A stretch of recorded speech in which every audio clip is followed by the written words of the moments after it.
we're facing in the years ahead. As Nora mentioned, BDS was established in 2005 by the absolute majority in Palestinian society, including all political parties, trade unions, women's unions, professional organizations, farmers' unions, and so on and so forth. Just about every main entity in Palestinian society signed on the BDS call, and that's important to remember, because in a lot of the propaganda against BDS, you hear that this is some elite NGO groups in the occupied territories. It's not. It's far beyond that, and it represents the representation. It comes from Palestinians in the 1967 territory, in the 48 territory, as well as Palestinians in exile. So it's really representative of Palestinians at large.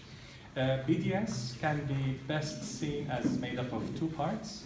The first part is the rights, and we focused on the basic three rights without which Palestinians cannot exercise self-determination, which is an inalienable right under international law.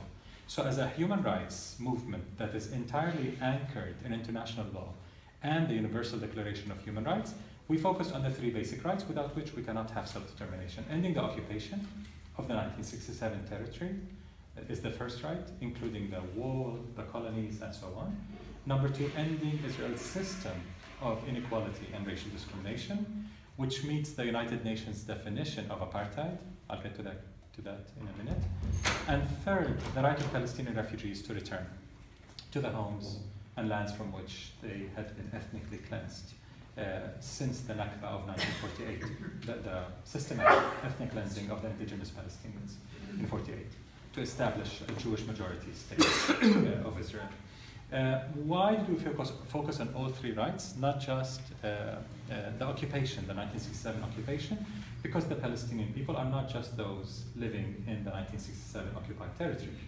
According to the Palestinian Bureau of Statistics, Palestinians in the 67 occupied territory, that's Gaza, the West Bank, including East Jerusalem, are merely 38% of the Palestinian people.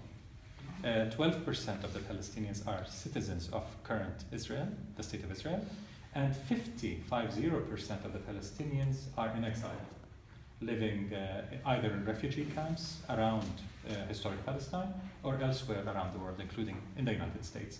So as a human rights movement that is morally consistent, we focused on the basic rights of all three constituents.